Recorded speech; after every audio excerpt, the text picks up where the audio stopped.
Assalamu alaikum rahmatullahi ta'ala barkatu. Yan uwa da mai arziki na cikin wannan tasha ta mai albarka, dandalin mu na mata aure. Barkanmu da yau, barkanmu da sake saduwa a daidai wannan lokaci.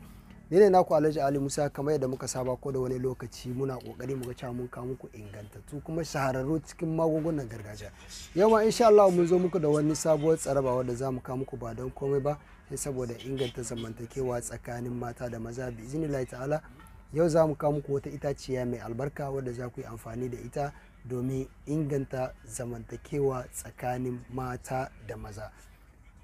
Mu shiga cikin bidiyon namu na yau.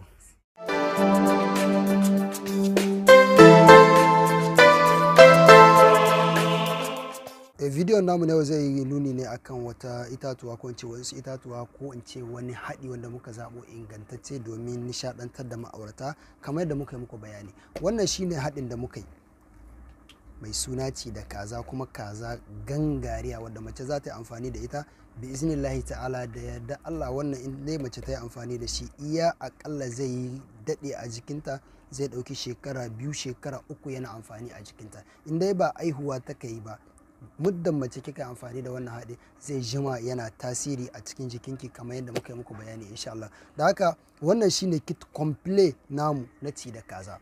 Za ku yi amfani da shi ko da wani lokaci, sannan za mu nuna muku yanda yake. Sannan muna mai farin cikin sanar da ku yan uwa da aminan arziki ga masu sayan ɗaya ko sari a duk lokacin da kuka tashi, wannan kit yana nan ajiye a shago, katafaren shagon mu mai suna dandalin mu na mata aure. Duk lokacin da kika tashi zaki zo cikin kuɗin ki kalilan bi iznillahi ta'ala zaki samu wannan kit ki. Ga masu son mai yawa kuma insha Allah za su samu composition kin duka kamar yadda za ku nuna muku su yanzu. In kika zo ɗaya bayan ɗaya zaki sai abinki ke ma ki je ki hada, in sayarwa zaki, in kuma taimakon yan uwa da aminan arziki dangi kannai yannai zaki, insha Allah zaki samu. Ita na farko dai cikin wannan kit namu mai albarka shine dan kamaru. Kun ga kamar yanda yake ko, wannan shine itaciyar dan kamaru. Ice na biyu shine ganyen marke, wannan shine ganyen marke. Ice na uku shine geron mata kamar yadda kuke ganin shi, wannan shine geron mata. Ice na hudu wannan shine ruma fada wanda ake cewa kafi malam. Ice na biyar wannan shine dan kadafi kamar yadda kuke ganin shi, dan kadafi. Ice na shida shine minannas. Dukka cikin wannan kit namu yake mai albarka, da haka itace ne masu yawa wanda muka sa muku cikin wannan kit mai albarka domin ku yi amfani da shi ku samu biyan bukata. Ice na gaba wannan shine hakin zango, wannan shine ganyen hakin zango. Ice na gaba wannan shine bita zaizai. Masha Allah tabarakallahu, wannan yana da matukan muhimmanci cikin wannan haɗi mai albarka. Wannan shine bita zaizai. Ice na gaba shine saiwar bagaruwa dai wannan ta Hausa bagaruwar jima wanda za a kira bakar bagaruwa da sauransu dai. Saiwanta wanda ake kira jijiya ko a ce kagi da zabarmanci, don ka wannan shine. Ice na gaba sai furen marke, kun gan shi, wannan shine asalin furen marke. Don ka kina son furen marke cikin wannan haɗin naki mai albarka, wasu furen marke yana da mahimmanci sosai wurin cikin wannan haɗi. Yana cikin abubuwa wanda suke tada shawa ta mace ko namiji. Don ka furen marke da za mu zo mu yi bayani akan shi, shi kadai yana da tasiri na musamman a jikin ma'aurata, da haka yana da mahimmanci cikin wannan haɗin namu mai albarka. Na gaba shine gishirin gallo. Gishirin gallo cikin wannan haɗin namu na cidakaza da muke muku ba ma buƙatar mace ta sa gishiri da irin wannan ko kuma tafarnuwa. Da haka dan mun san gishiri yana rage sinadarai na itace, yana rage ƙarfi na itace. Da haka muka yi tattaki muka nemo muku wannan gishirin mai albarka wanda shi kaɗai yana ƙara kuzari da haɓaka kwayoyin halitta na dan adam. Da haka wannan gishirin yana da tasiri sosai wanda zaki same shi MP partu ko ina ma. Idan kika tambaya da gishirin gallo za a nuna miki. Wannan shine gishirin gallo. Sannan ice na gaba shine tuntuɓen halshe. Wannan shine asalin tuntuɓen halshe wanda zaki ji ana ce mishi tuntuɓen halshe ko kuma a ce wani faskwari ko a ce kuran. Wannan dai shine wanda da zaki gutsura kaɗan ki sa shi a bakin ki tamna zaki ji yana ɗan cin halshen ki kamar yadda kuran yake. Da haka yana da tasiri sosai gare ku ma'aurata, za ku iya amfani da wannan haɗin mai albarka. ice na gaba shine sayun yankufa.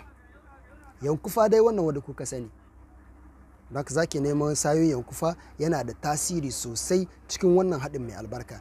Wannan su ne asalin kitkin namu na ci da kaza, da haka zaki iya kokari ki neme su, ki nemi kaza ki mai kyau, sawa'un ki tafasa su ko ki daka su ki yi gari. Abinda ake bukata a dafa kaza da su kenan, ba a bukata a ce wai dole ne sai an je an binne kasusuwa, sai an yi kaza an yi kaza, ba shi bane.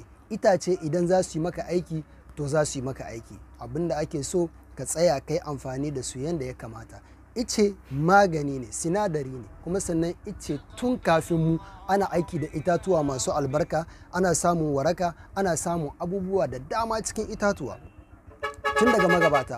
Ba yanzu ba, kuma ba gobe ba, kuma ba yau aka fara, ba yau za a karewa ba. Sai dai in mutum baka san yadda za ka iya sarrafa su ba, ko kuma baka iya amfani da su ba, ko kuma idan ka yi kuskure za a iya jawo ka a saka cikin waɗansu abubuwa masu haɗari, kamar a ce maka je ka yi amfani da kaza, binne, nemi farar kaza, nemi bakar kaza. Wannan ya fita daga ƙa'idodin addinin musulunci. Da haka wanga shi bai damu da a ce sai kin nemi wata budurwar kaza ce, wata farar kaza ce, wata bakar kaza ce.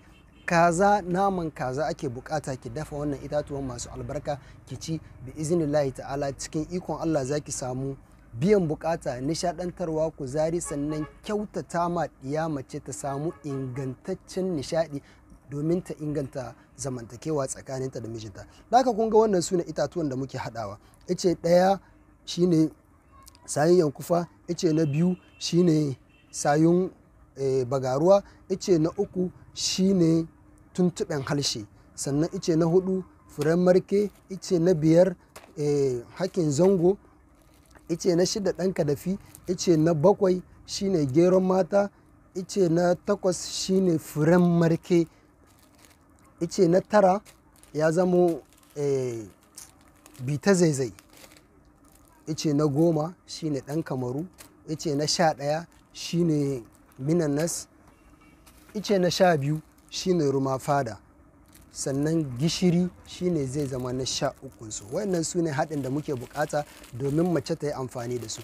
Wannan da kuke gani su ne kit na kaza guda, kenan idan son samu ne su ne haɗin mace ɗaya za ta iya amfani da wannan. Za ki dafa kazanki, sawa'un ki yanka ta, sawa'un ki yi ta guntu-guntu, sawa'un duk abin da kike so za ki iya ki yi ta.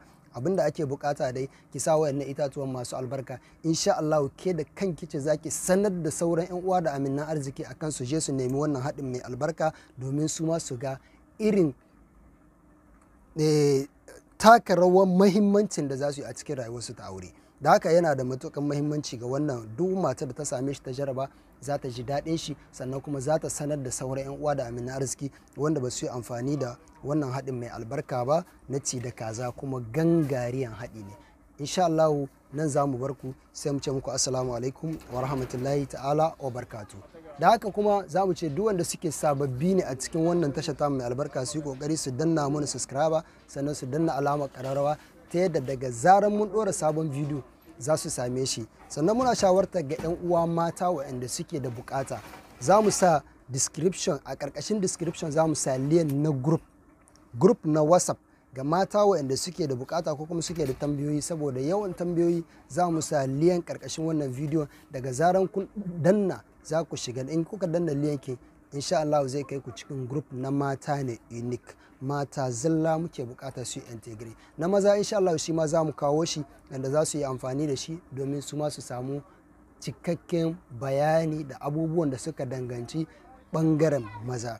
Da haka liyan ɗaya wanda yake da lamba ta ɗaya, liyan numero 1 na farko shine na maza, na biyu shine na mata. za mu rubuta kowanne, duk wanda kuke da bukata za ku yi amfani da shi. Assalamu alaikum wa rahmatullahi wa barakatuh.